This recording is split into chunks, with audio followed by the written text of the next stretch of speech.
Hi, welcome. This is Henry DeVries, and you're on Agency Rainmaker TV. Very special guest today, Rachel Braun Scherl. So glad that you're here. Rachel, what are we going to talk about today? Well, I'm thrilled to be here, first of all, Henry. Great to see you again. And I always look forward to speaking to you because your encouragement and oversight and publishing of my book made an enormous difference in what I sell and how I sell it. So I thank you for that. In terms of what my agency does, it's called Spark Solutions for Growth. And what we really do is focus on driving top line growth, essentially pragmatic strategy, getting people to buy what you sell. And whether your buyers are consumers, patients, healthcare practitioners, investors, the idea is to figure out how to be compelling enough in terms of what you offer, where you offer, how you offer, who you partner with, to make you compelling to the buyer. Because I say that, a business that doesn't have any revenue is really an expensive hobby. I've also heard that bankruptcy is the ultimate form of market feedback. Yeah, I would say that's true. Bankruptcy is saying loud and clear, we don't think anybody wants to buy this. Although there are plenty of reasons companies go into bankruptcy, but none of them have ever said they felt good as a result of it. Sure, either a chapter 7 or a chapter 11, also known as the big gulp. But but it's not so much dying, it's that lingering death where you're just making it, or you're just running up debt and all those things. So it's so great to have a strategist who helps people like you do. Let's talk about your niche. You do have a niche play. Could you address that? Sure. So I've always done growth and focused on innovation, new ideas, new products, line extensions, global expansion, partnerships. And historically, I'd done that everywhere, basically from the top of a person's head to the tip of their toes. So that includes pharmaceuticals, consumer health and wellness, devices, digital. And about 15 years ago, when I launched my company in the space, I really started to focus on what I call the landscape between menstruation and menopause. So the entire sexual and reproductive health journey that a woman goes through and everything in between. So pregnancy, fertility, infertility, incontinence, disease prevention, STI prevention, diagnostics, menopausal pain, PCOS, hot flashes, you name it. One of the things that's so clear in all the work that I've been able to do and in the space that I'm in is you cannot talk about a woman's health in pieces. You can't talk about her sexual health without talking about her mental health. You can't talk about her cardiac health without talking about her bone health. So it's that old game, the knee bone's connected to the wrist bone kind of thing. So I've really been focusing on that space as a vagipreneur, which is a person in the business of sexual and reproductive health, for the past 15 years. And what that means is I work with companies large and small, venture-backed startups to Fortune 500 that play in some form of women's health. And it could run the gamut from oral contraception to non-hormonal contraception to condoms to new approaches to hot flashes to wearables, anything that basically can change a woman's experience and improve her overall well-being. And, wellness isn't the only goal. Sometimes we're really dealing with serious disease and really debilitating symptoms. But the objective with the companies that I work with is that they offer products and services that are going to make a difference. Rachel, I want to pay you a compliment. And I'm going to start with an old story. Everybody's heard this anecdote probably, but it makes a point. It was the cathedral being built in the Middle Ages, and there are three workers, and they're all doing masonry work. And somebody comes up to the first one and says, "What are you doing?" And he says, "Well, I'm building a brick wall." And next one, "What are you doing?" "I'm building a brick wall." And the third person says, "What are you doing?" "I'm building a cathedral because people need to be closer to God." And I've always been impressed by the purpose behind your work. It's not just, sell more things, make more profit margins, all this. It's really about enabling these companies to help people live longer, to save lives, and also to live with health and Yeah. enjoy health and well-being. So that's the compliment I wanted to pay you. Thank you. I appreciate that. During COVID, when no one was going to events, I did a series of interviews with people in the space, healthcare practitioners, academics, investors, entrepreneurs, to really see how they were surviving and hopefully thriving during COVID. Because in my experience, the people that are attracted to this space are some of the most dynamic, focused, disciplined, hardworking, creative people that I've ever met. So I said, who better than to get some advice and maybe even share something that I might have learned with folks. And I wound up doing over 100 interviews. And what became very clear is that because of the idiosyncrasies of women's health, of which there are many, the business side of women's health, that at some point, whether you created your business in response to a personal problem that you didn't see a solution for, or you stumbled into the space or jumped into the space through another path, that at some point you become this advocate, because it is hard. It's hard to build a business, and it's hard to build a business in this space, particularly because so many of the things that I talk about and that people in the space talk about that are second nature make people uncomfortable. I was just on the phone today with a new client, and the CEO says to me and to the two gentlemen on the phone, we just practiced the other day saying the word vagina. And, you know, the truth is, if you can't talk about what it is we're doing or what body parts we're dealing with, then it might not be the space for you. Luckily, there are lots of people who feel as passionate about it as I do and are comfortable talking about these topics that are called taboo. And, you know, my life's goal is that on my deathbed, no one's ever using the word taboo to describe, you know, sexual health and reproductive health, that it will just become part of the common conversation. Just we're talking about health. Well, Rachel, being a man, I can testify as guilty as charged. When my son Jack was 8 years old, I said, Jack, you can ask me anything, any question at all about, you know, sex. And he said, A well, big door opener that he doesn't have any response to. no, he says he did have a question. He had a few. And he asked one, and I said, well, as you know, men have a penis and women have and I'm looking for a polite word. And I go, they have he goes, a vagina, Dad? I said, that's right, Jack. They have a vagina. And so The he was student much more becomes a comfortable teacher. at 8. Yes, yes. Okay. What's So interesting, I just want to go back to the vocabulary, because yeah, that's a place that I've spent a lot of time, which is helping have the words to have a conversation, because without a language, you can't speak about it. But there's a growing body of research that I always love to mention, because I think it's so critical, that if young boys and girls are taught the right names for their genitals and their body parts and how they might fit together and how they don't fit together, that they're more likely to report instances of abuse or trauma. So that's not the fun side of women's health.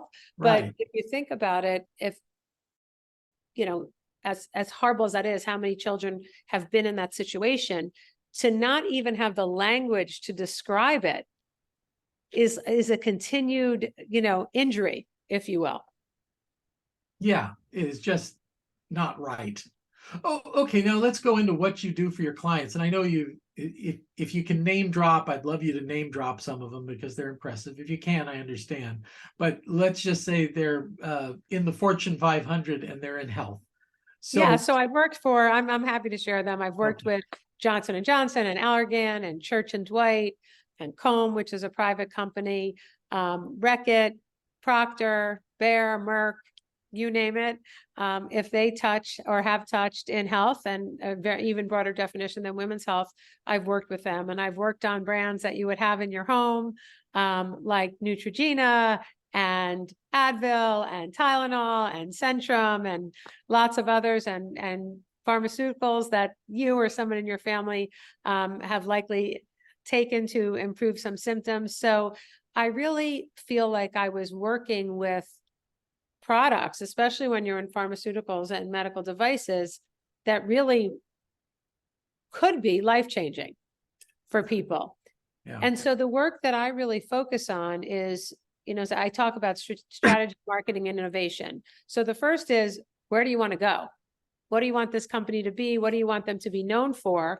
And it depends at what point the company hires me. Sometimes they already have their vision, but the way we talk about building a vision or a strategy is when you're on top of the mountain and you look down, what do you want to hear people saying about your business? And everybody has their favorite brand and everybody has their example of a brand that's done a great job.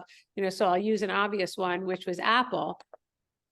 They're known for breakthrough products, for creativity, for connectivity. Most people aren't Steve Jobs and don't declare that in 30, 40 years, all your devices will be talking to each other. That was like a heretical idea at that point, but he had a vision. Most people aren't looking that far into the future.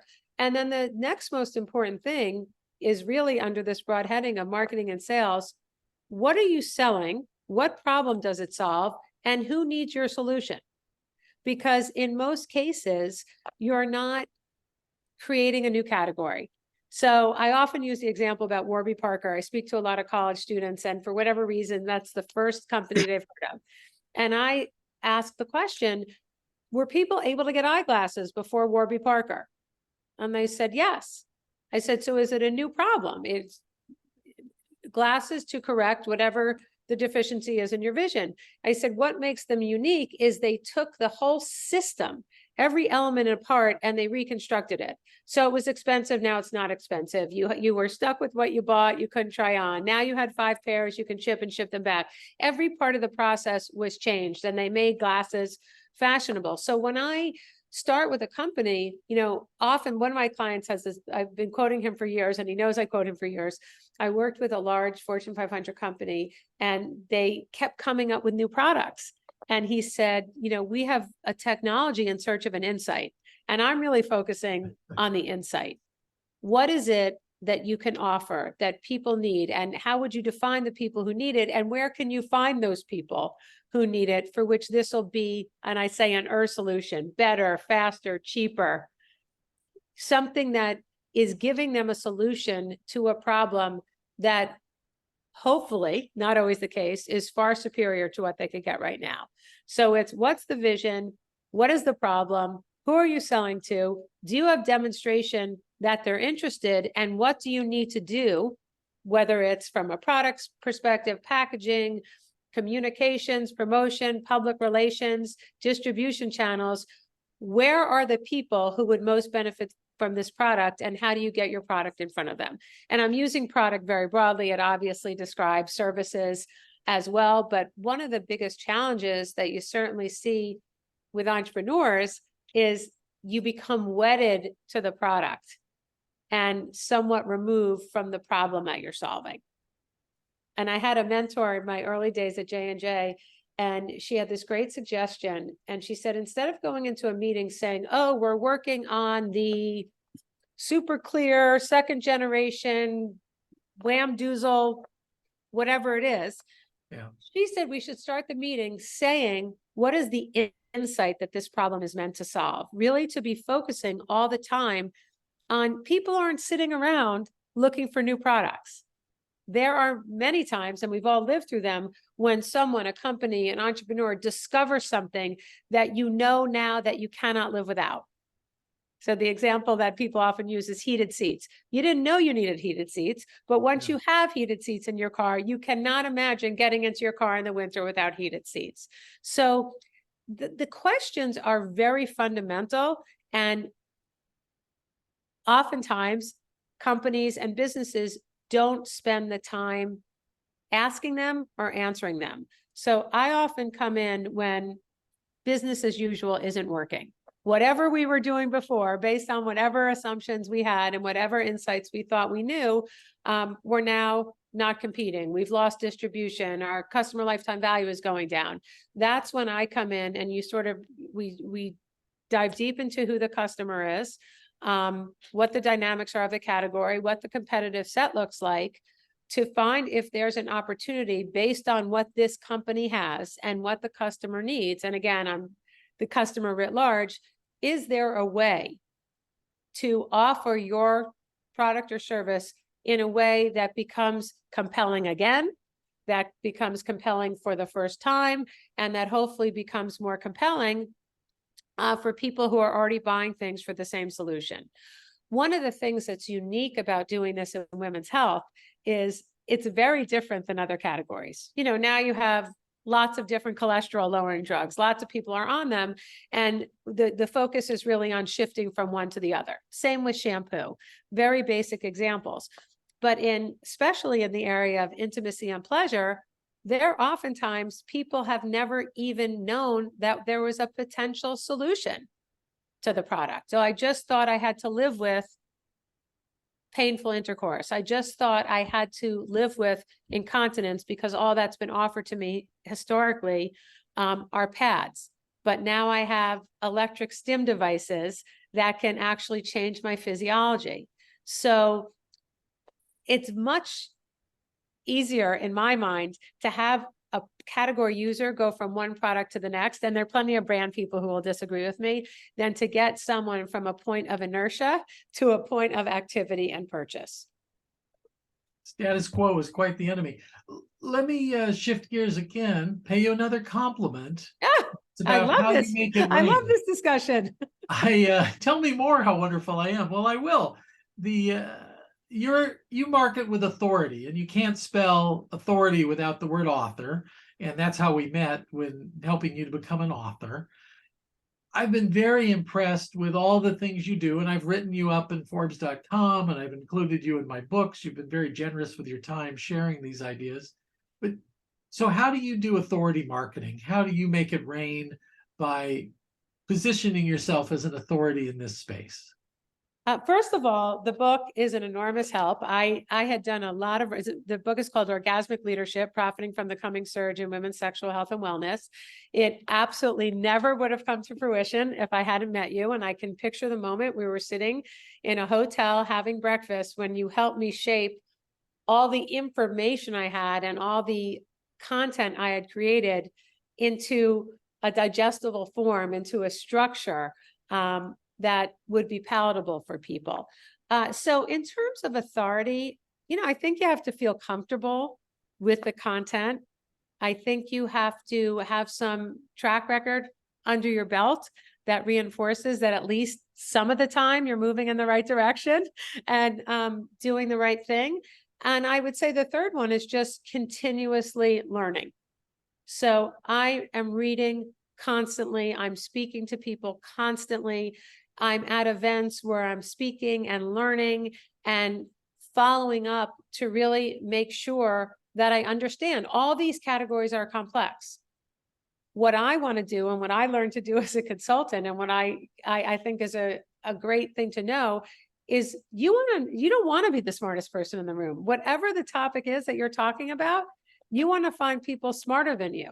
So if we're building SaaS, software as a service, I might know what it does, but I want the best person who knows how to build that. So I think it's constantly being curious and challenging yourself. And then there's something to, you know, time and wisdom. I'm very proud of that book, and I know you're very proud of it. And you pushed me on it. And in the process, I learned that this wasn't a marketing issue. There was and correct me, Rachel, but there was a women's rights issue to this, that what was acceptable for men was taboo for women. And I mean, we couldn't even get a PR firm to agree to publicize the book. Right. So yes, and so much more. So obviously, we all know the statistic that we're bored of hearing: 2% of venture capital goes to women. Not that the bulk of capital that is being invested in these companies is controlled by men. That's the reality. So I like people to be prepared. This isn't your excuse to give up and curl up into a ball. Is it a challenge? Absolutely. Then when you get into this space, the majority of the businesses are founded by women. Oftentimes, women are the investors, and we've all seen research that says what that does for your follow-on round. But in this particular category, there's a couple of fundamental things that are difficult. One is the societal discomfort with sex and with sexual pleasure and with intimacy. You know, people like pregnancy for procreation purposes, but they're not comfortable with what you have to do to get pregnant, you know, in the case that, you know, it's male-female penetrative intercourse. And obviously there are lots of other ways to get pregnant at this point. So that's one piece. There's a discomfort. The second is the access to capital, which I mentioned. And the third is access to advertising channels. And so when we first met, that was an issue. I've been talking about this publicly since 2010. Fast forward 2023, we're still talking about it. Studies have been published about how the challenges still exist with Meta. And I've decided to take a stand. I don't like to rebrand them. When they figure out how to accept women's ads for women's products, then I'll be much more open to rebranding them. But, you know, some specific examples, Henry. So erectile dysfunction products that are advertised all the time on Meta. They go through because they're going through the family planning algorithm, which is kind of ironic because the bulk of the usage is by older men and by younger men using it for performance enhancement. Women's sexual health products, and certainly pleasure products, go through a different filter and they're flagged too sexual in nature. So I'm working with this company by the name of Pulse. The founder is Amy Buckhalter. She has a whole new approach, a device and consumable approach to lubrication and to menopause. And she got rejected. Her ads got rejected. This is several years back because vaginal dryness was considered too sexual in nature. Now, I know everyone who's listening doesn't talk about vaginal dryness every day, but ask 1,000 women to describe vaginal dryness, and there's not a woman who would describe it as too sexual in nature. You know, showing a nursing woman is considered too sexual in nature, showing any form of pleasure. So there's just so many hurdles. So lots of these companies are spending time figuring out how to weave and get around the system, as opposed to being able to advertise, seeing the fruits of their labor, learning about their customers, learning how to retarget. You know, I've written this article called, what if hymns had been born of hers, where hymns and Romans started about the same time, and they're, you know, the new telehealth platforms started around, you know, generic Viagra. And the point of the article was, if you don't get the big chunk of money in the beginning, you don't have the power in the first few years, and then you don't have the volume and the revenue to attract follow-on funding, it becomes a whole waterfall effect. So one of the things I really work on founders with is you have to figure out a way that your story is so compelling that despite that there's a bias towards giving you capital, despite that you're talking about a category that's uncomfortable, despite that you can't get your ads on, how can you communicate, at least in an investor space and ultimately to your end buyer, that this is something they can make money from? You know, I go into investors, I don't truly care if they believe in women's health and how important it is. And let me qualify that. My job when I'm in there is to communicate how they're going to get a return on their capital by being in this space. And in women's health, if you have to move away from the, you know, some of those specifics, you do what you need to do to get into the conversation so an investor can see the path to how you're going to help them make money. You had mentioned earlier on about women's rights. What's really interesting, and this has happened since I wrote the book, and since a lot of things have happened, so it's not just that one moment in time, and we've seen changes in women's access to reproductive health. We've seen businesses responding to those, but we're having a much broader narrative about, and part of it is, let's take the area of reproductive health. If a woman can't decide when and how to start a family, that doesn't just impact her, her health, and her family. It impacts her financial future, her financial opportunities, her emotional health. You know, these are complex issues. So at least what we're talking about is the much bigger picture in terms of how you deal with aspects of health. And I think a couple of things have changed in the conversation. There are a lot more voices. There's a lot more money. There are a lot more companies. There are a lot more angels who care about this space, and there's plenty of examples of people who have made money. So there's some, there's some comps. We hadn't had comps for such a long time. Well, Rachel, keep fighting the fine fight. Thank you so much for being our guest today. And you really teach us how to market like an authority, how to market like a thought leader. Thank you so much. Well, thank you so much. And again, I wouldn't have accomplished much of what I did over the past several years without your gentle and persuasive input on getting to the finish line. As they say at Chick-fil-A, my pleasure. Okay, well, thank you. That's been this week's episode of Agency Rainmaker TV. Please tune in for another episode when we bring another agency authority who talks about how you can make it rain. Have a good week, everybody.